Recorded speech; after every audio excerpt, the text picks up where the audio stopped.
Further debate, the member for Kitchener-Waterloo. Thank you very much, Mr. Speaker. It's always a privilege to stand up in this House and talk about this piece of legislation. But I have very mixed feelings about Bill 8, and I made it very clear in second reading, actually, how we as a party struggle with a fairly comprehensive bill which has 11 different schedules contained within it. And of course we're supportive of some parts of that legislation, namely Schedule 4, 6, 7, and 11, which actually do speak in some part to transparency and accountability. For us, really, though, there are some places which are not negotiable, and then more broadly, it is about the process. I want to share the frustration of my PC colleague, is that, you know, to have the bill time allocated in the first place, to have it go to committee, and then I mean, obviously the numbers at committee are indicative of a majority government, so we are outnumbered, outplayed, certainly not outwitted. I just want to make that point clear. But there was a limit of 1 hour for the amendments, debate on the amendments. There was 123 amendments. You know why there was 123 amendments? Because this is a poorly crafted piece of legislation which does not achieve the goals for which it aims to meet, and especially around the protection of children, especially on the oversight and the enforcement of integrity and dignity for those in the healthcare sector. Obviously, it doesn't even meet the perceived or the pretend goal of capping the broader public sector executive salaries. It does not do that. If it did that, we would be in a different place. And what I really find very interesting is that in this minority setting, where, in this majority setting, having come from a minority sort of culture, and in that minority culture, this is the most distinctive piece, is that actually there had to be some give and take. There was some exchange of ideas. And so when legislation came before this House, first of all, it never came in an omnibus bill like this. It didn't. You would never put 11 different diverse pieces of legislation in a giant bill and call it accountability and transparency. They do have somebody on staff over there on that side of the House who's incredibly creative, a poli-sci 101 grad who comes up with these titles, but that would never happen in a minority setting. And when those pieces of legislation came to this House, there would be a thorough debate and exchange, and it would actually be fairly productive. It was slower, I'll give you that. It was slower, but at the end of the day, you had a stronger piece of legislation, because in the committee section, when there was this vote and give and take on how to amend legislation, there was a responsibility, even a shared responsibility, to navigate that legislation through this House and to make it stronger. That did not happen with Bill 8. After 1 hour on 123 amendments, I was able to put forward numerous NDP amendments to this piece of legislation on everything from the public sector salary cap or non-cap, particularly with the provincial advocate and the ombudsman. I never even got to that part, really. So what I want to do today, though, because even the people who were in that committee session, who were watching us, they felt, one lady said to me she felt like it was an abusive process, that there was this just complete disregard for their voices because it was an up and down vote. They didn't have their voices reflected in the debate, particularly around the provincial advocate for children. And so what I have proposed to do today is to give some credence and give some respect to those voices that were not heard through this majority government. And in particularly, I wanted to focus on the provincial advocate, because there was such an opportunity. There was such an opportunity to actually protect children in this province, and you missed it. Missed it in this, and I don't take our word for it. I mean, because we've raised questions in this House, we have written letters, we have petitions. We've met with the advocate, the member from Hamilton Mountain, as the critic for years now, But I'm going to read the stories that the voices of children actually who were not respected. But first I want to start off with what the provincial advocate said after he came and presented to the committee, because this is the key part. He came to the committee, he had some serious amendments that were based on evidence, and I always go back to this moment. There was this moment of hope in this legislature when the Premier of this province stood up, and you know what she said, Mr. Speaker? She said that she was going to put evidence above partisanship. She was going to put evidence. Well, the evidence in every other province in this country says that when the provincial advocate is empowered to follow through on his mandate, then children are better protected, but not in the province of Ontario. In the province of Ontario, this Bill 8 actually ties the hands of the government, of the advocate. And actually it's shocking because the advocate actually came over here and says that they wanted to investigate complaints from vulnerable children and youth in all areas of the advocate's mandate. What a concept, right? I mean, Bill 8 is not going to come before this House for a very long time.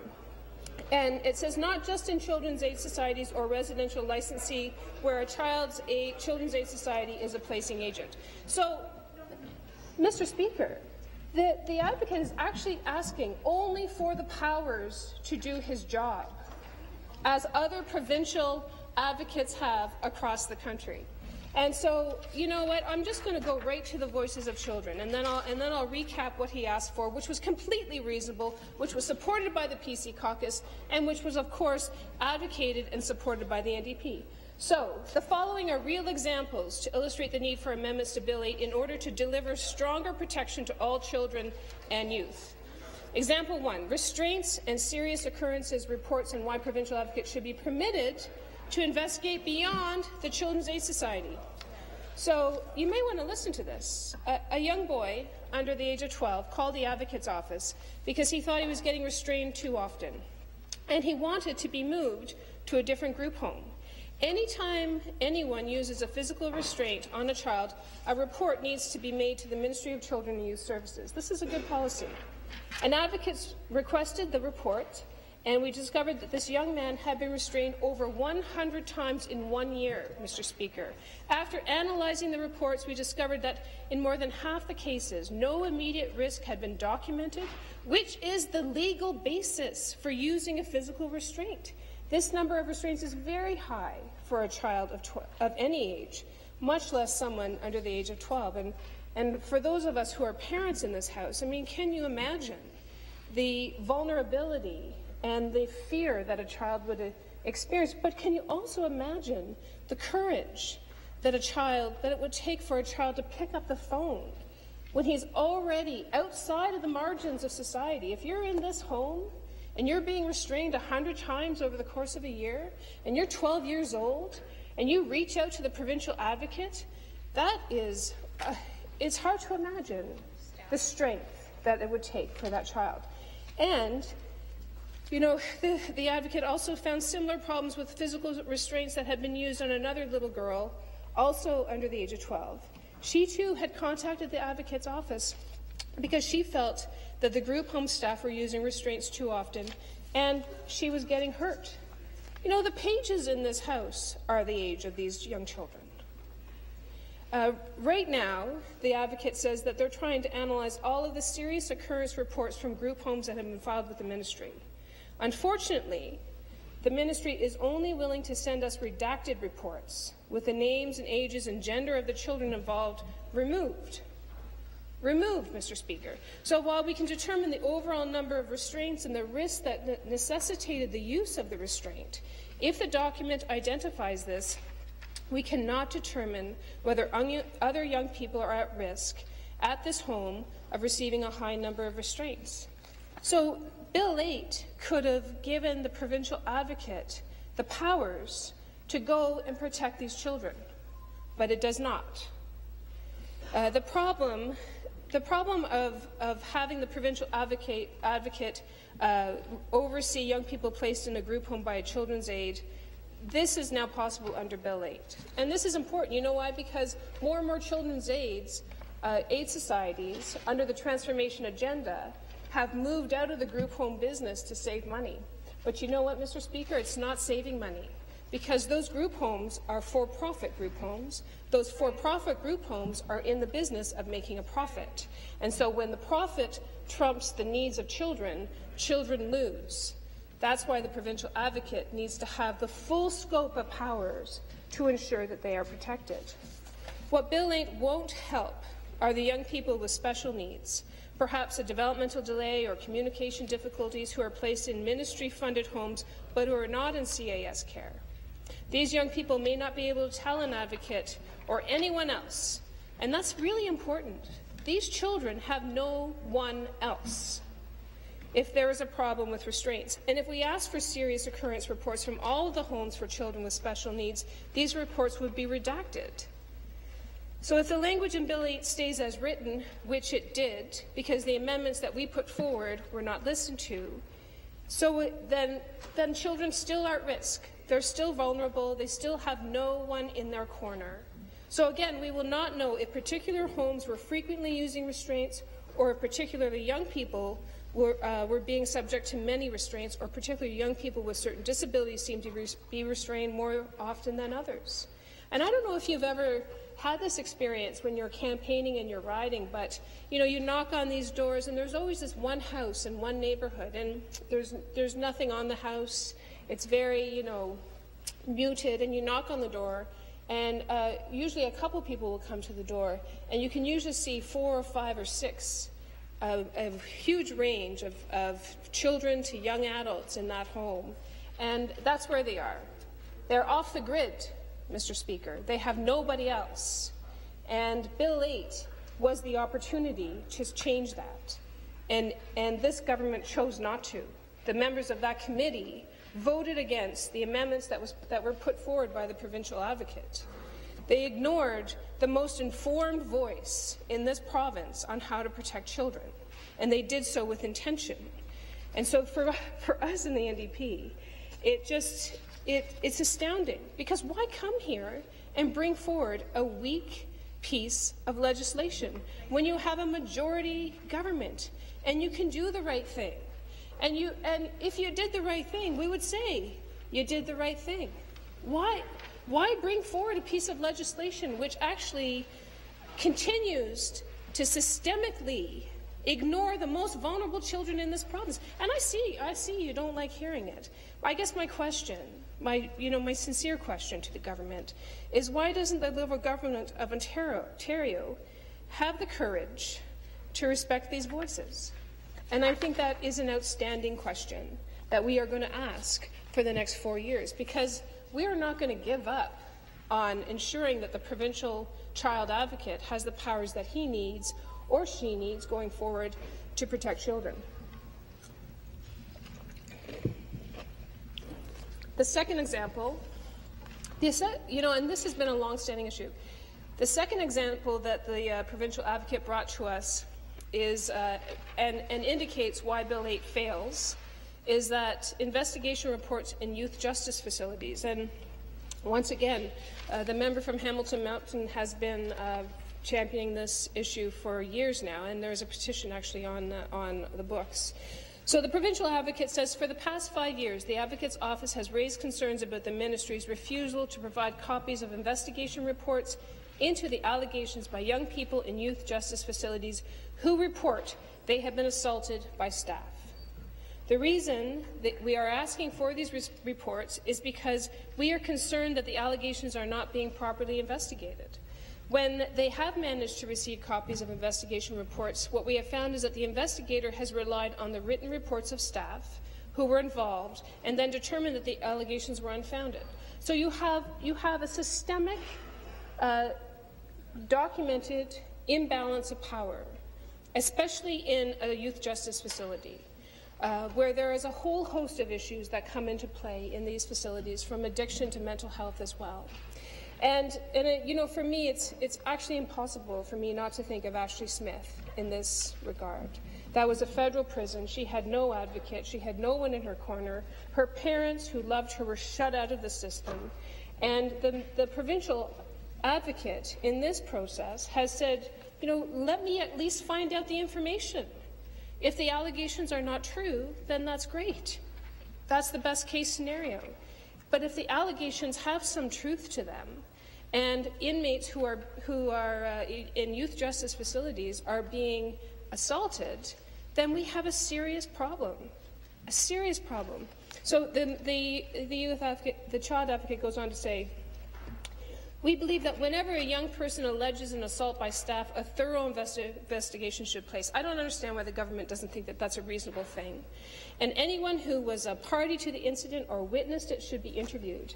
This is consistent with the Ministry's child protection standards for child welfare investigations into allegations made by children in institutions." Why have a policy on the book if a child makes an allegation? Why not follow through on that allegation? Why not ensure that those allegations are tested? You know, it's a prevention piece, you know, and it's a respect piece, and it's a trust piece. At the very base of this issue, it comes down to trust. In one recent case, the child advocate goes on to say, "A young person alleged that his staff kneed, kicked, and punched him in the face and ribs while he was handcuffed and shackled." You know, we read about situations like this in the most horrendous countries, in countries where human rights are not respected. And yet we have a report here on the books that this happened, and the provincial child advocate does not have the power to do a thorough investigation. In another case, a young person who was in a youth justice facility said that the staff ran at me and charged me into the wall. Why would we not want to find out if that actually happened or not? And if that did happen, why would we not want to address it head-on with the full force of the provincial advocate's office?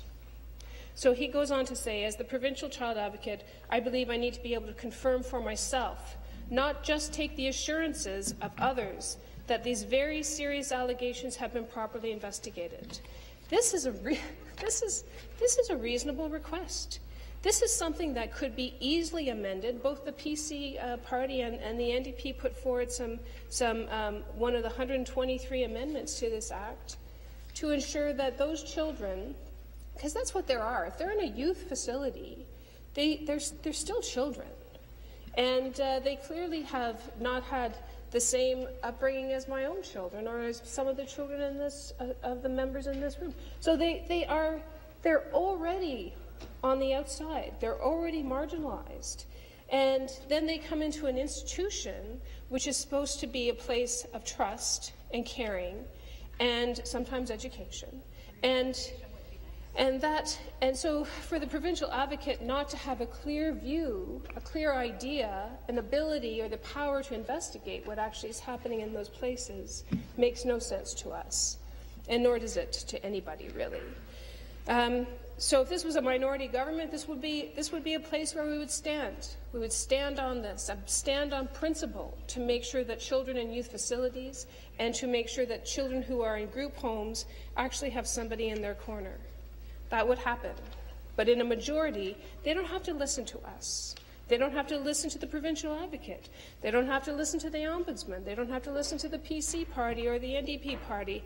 And when you don't listen to all of those voices, then you are moving ahead with a flawed piece of legislation and not, and I would argue, as I am, fulfilling your responsibility as a government. It is a missed opportunity not to make Bill 8 stronger for the provincial advocate.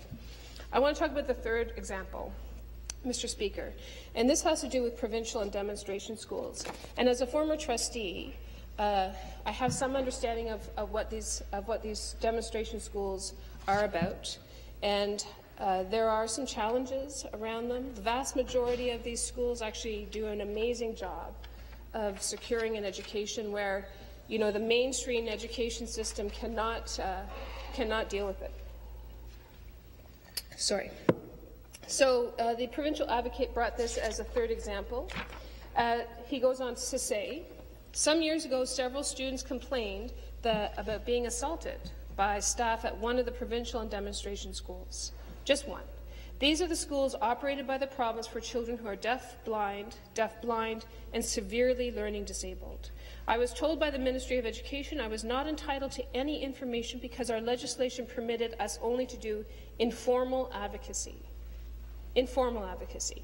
We had no right of access to information. More recently, an 18-year-old student from one of the schools requested assistance from an advocate because he had concerns about an investigation the ministry had undertaken. The concerns were serious. My office wrote to a senior ministry bureaucrat outlining our concerns, but we were told that because the student was 18, he would have to handle it on his own, and the ministry would not deal with us on this matter. Now, that is a door slammed in the face of a young adult who clearly is in a demonstration school because there is nowhere else for them to be, and clearly has no other choice in the matter, and then reached out in an act of courage and strength to the provincial child advocate, requesting some assistance around a process. So just as I have issues with the process that Bill 8 went through, this young person has issues with the process of the investigation into some serious concerns. And the provincial advocate's hands were tied. So every time the Liberal government gets up and say, we are expanding the powers of the provincial advocate, you can understand the frustration that we feel on this side, because there are a whole swath of a segment of society of the most vulnerable children who are not included in those expanded powers. And this is not us saying this. This is the provincial child advocate. Finally, the last example, because people are getting sad on that side, but it's not a case about getting sad. It's a case of actually changing the legislation or voting against it, voting your conscience. Because this last example has to do with allegations of assault involving a child or youth in a mental health facility. And these examples are heartbreaking, and they are happening in every single one of our ridings. Last December, the Globe and Mail actually reported a story about a man who had been given a 20-year sentence for assaulting a boy at a children's mental health facility. 20 years. A 20-year sentence.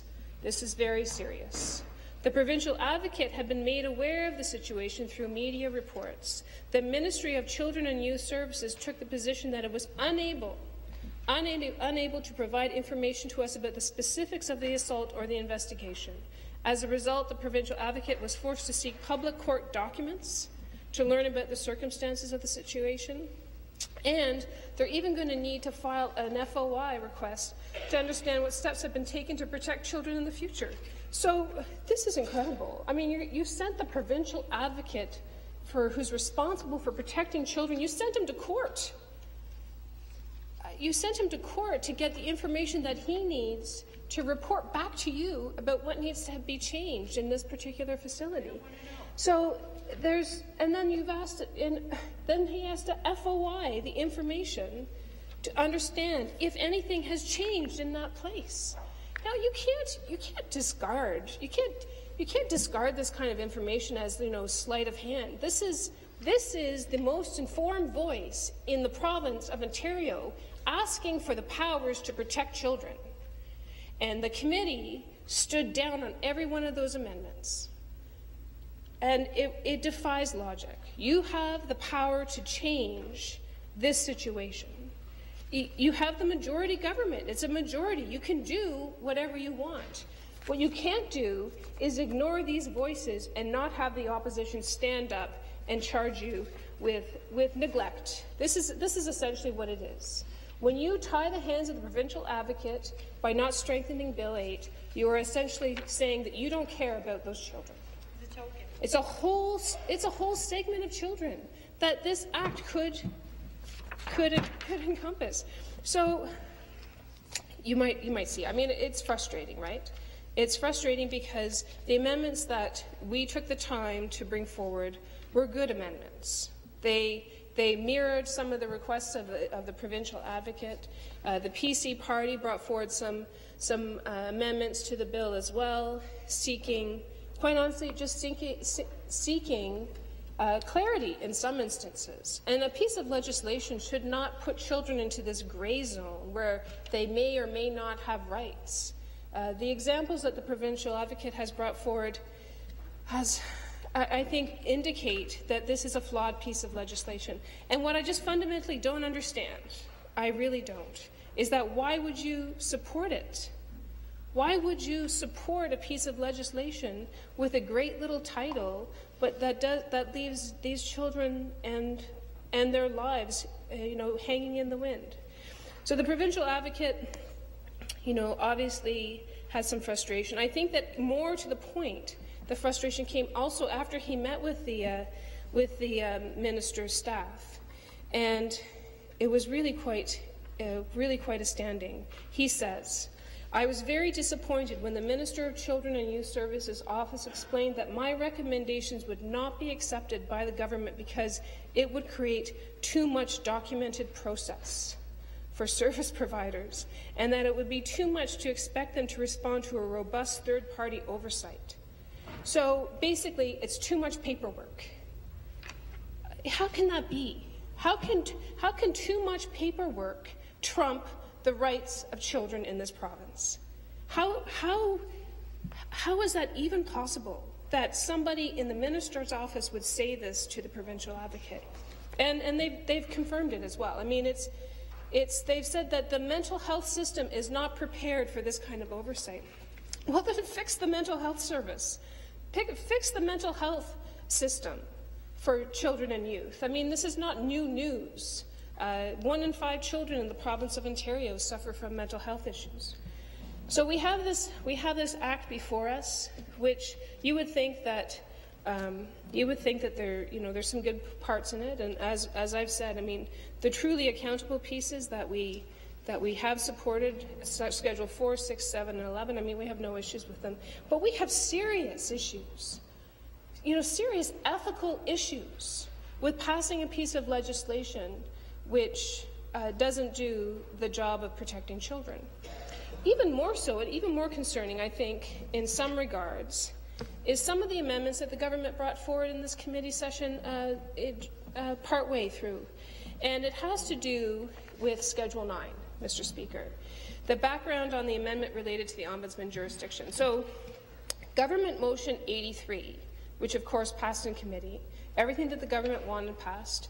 Mostly everything that we wanted passed didn't pass. Same thing with the PCs.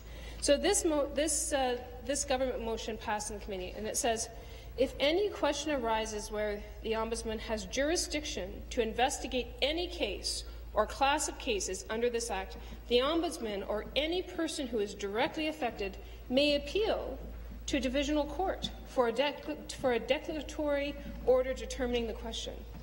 So, it was really interesting. It was the first time actually I met the Ombudsman, and he came and, I think that his reputation precedes him, and the Auditor General had already been there, and so there was already a legislative officer to legislative officer spat in the mix. Which sort of took us away, really, from the things that I've been talking about in some respect. But he came and he said, no, I'm not going to bring forward any amendments.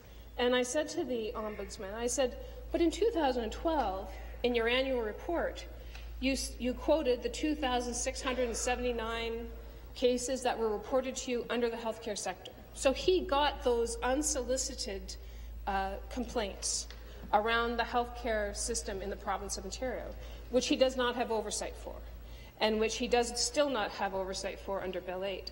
And what was really interesting is that I was surprised that he came and didn't make any amendments. And perhaps it's because, it's the majority culture now. It's like, there are some things worth fighting for. You've got to pick and choose your battles. Some of us don't have the energy to fight all the battles. Some of us do.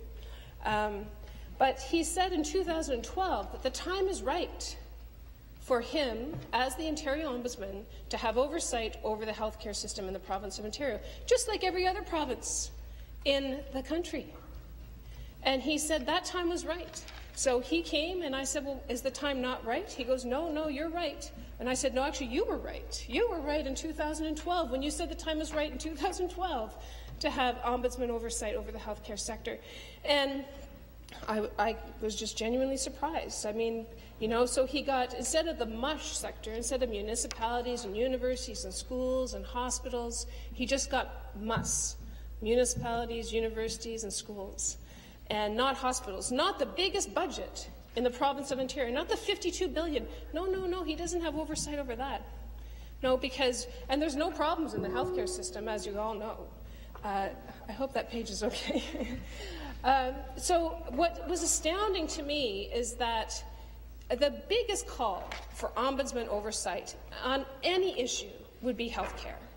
I mean, all of us as individual MPPs, it's the #1 issue that comes actually into my office. It's navigating what is a layered and complex and bureaucratic healthcare system that was further complicated by LINs and CCACs and then little local sectors, and everyone takes a little piece of the pie as the money comes through the community, and by the time it gets down to the personal support workers, they got $12, right? Even though they were promised 16. So if it was up to me, I would ensure that the ombudsman, I'd start with healthcare first, right? I mean, we've been calling for ombudsman oversight under the healthcare system for so many years now, and yet this government has brought forward a patient ombudsman.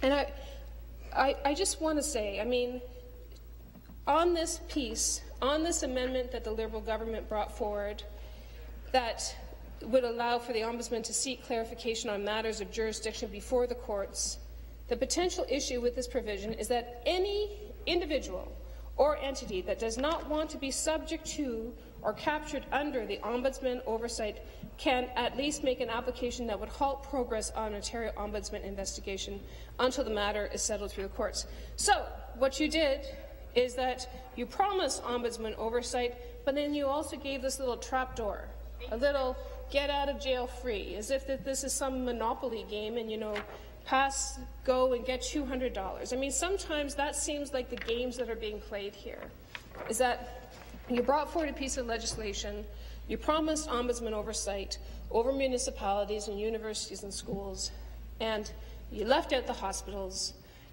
one of the biggest budget items in the province of Ontario. It leaves it. There's a huge question mark here under the motivation on that. So what we have here is a trapdoor for ombudsman oversight. I'd be curious to know his opinion on that. We have asked the special advisor in the Deputy Premier's office to clarify. We have not heard back. So the patient ombudsman, though, there are so many problems with this idea, and it just begs the question: why would you not want to do something right the first time? So the ombudsman has the powers, the establishment, the administration, to actually deal with these issues. And once again, I just want to bring the voices of some of the committee members that travelled from across the province to speak to Bill 8. And so this one was actually Mary Gavel, who's Director of Navigator and Patient Advocacy. And she says, well, first of all, she points out that Ontario is the only province that does not have ombudsman oversight of health sector complaints. One would ask why. We did. We still have no answer. And she says, based on her experience, I believe that an ombudsman must be a neutral, objective resource from which patients and family can turn to when they have not been able to achieve resolution of their concerns within the health sector. And she also says, I believe that there must be a trusting relationship for the process to be successful in achieving resolution. This is completely reasonable. So everyone that came before the committee, and I pointed out that the patient ombudsman would be hired by, of course, the LG and the House and the legislature, and serve under a healthcare agency, and therefore be subject to the whims of that healthcare agency, and not even necessarily. We put forward an amendment. You'll be interested to hear this. We put forward an amendment that the patient ombudsman for the province of Ontario should only have this job. Like, this is not a huge ask, one would think. Being a patient ombudsman is a pretty big job. But as the legislation is crafted, that person can have other jobs. They can be a waitress or a librarian. They could be a truck driver. They don't have to have. The legislation should be very clear. If you're the patient ombudsman for the province of Ontario and you're responsible for health oversight over the healthcare sector, then it seems reasonable. I don't know. It seems reasonable that that would be your main job. That would be your main responsibility. So she went on to say that she urges the committee to examine carefully the lack of trust that could exist with a patient ombudsman as proposed in Section 5 of Bill 8. She says, and this is key, trust is fragile and hard to restore once lost. Trust is also a core pillar of quality care, and we couldn't agree more with those words, Mr. Speaker. So we have a provincial advocate who the government stands up and says, you know what, expanded powers. We have expanded these powers even though they've tied his hands at the same time. And even though they've purposely, with intent, carved off a whole segment of vulnerable children who he cannot help, which is, for us, a non-starter. And then we have the provincial ombudsman who has all the structure, all the administration in play to expand the scope of his responsibilities. Obviously, there would be local people connected to the ombudsman. Of course, that would happen. But the experience is there, and it is true oversight because he is an officer of the legislature. He doesn't respond to any one party. He has independence. The independence piece is the key piece. It's a key component of ensuring the integrity of that role, of that position in their responsibilities. Finally, I think we do have to talk about the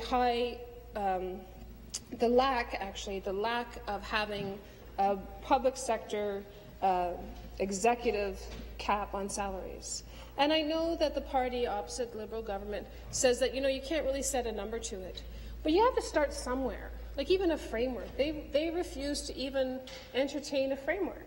400, 500,000, somewhere in there. They refuse to do that, even though in our original motion, in last section, last legislature, we actually included, a sector-specific skill-based salary. So, like, if you're a nuclear physicist, you're not going to fall into the regular scope of the broader executive salary cap.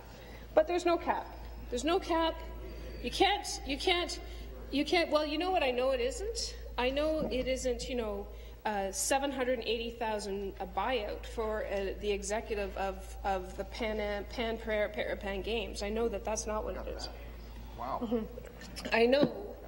I know that I wouldn't be, if I was the government, I know I wouldn't be writing contracts where you get more money to get fired than to actually stay and do your job. I know that. Let's start someplace, right? But again, just on my theme of missed opportunities with regards to Bill 8, the Sunshine List. Everyone makes a big deal about the Sunshine List, people who make over $100,000. But you know what that Sunshine List doesn't capture? It doesn't capture the tens of thousands of high-income earners who get all or part of their pay from working for the government.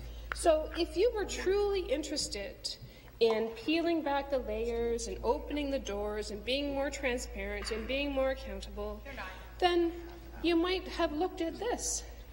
If you really want to know how the government pays people, you should be including private contractors and those who work for them under the Public Sector Salary Disclosure Act. That's what should happen, because you want to think about the money that's going out of this place that we don't know about. And as the new finance critic and Treasury Board critic, I can tell you it's a full-time job following the money around this place. I think I'm going to find it, and it ends up in another ministry, and everyone's taking a little bit of cut along the way. So it's astounding to me that if you were truly interested, and we've raised this issue. We've raised this issue on the IT file, for instance. This government is spending 2 to 3 times as much on private sector IT services than they are on supporting and valuing the Ontario Public Service. You don't have that money to waste. You don't have $200 million to waste. If we could find you the savings, we'd put it to the dental care that you're not cutting, even though 70,000 young children are not going to find access to care. So I think what I'd have to say, of course, we didn't support this legislation in second reading. We tried to make it stronger at committee. I think that I've done my job as an opposition MPP by bringing the voices of children to this place. we should always remember those voices in this House.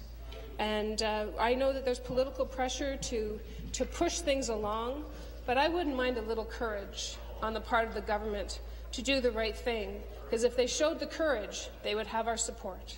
Thank you very much, Mr. Speaker.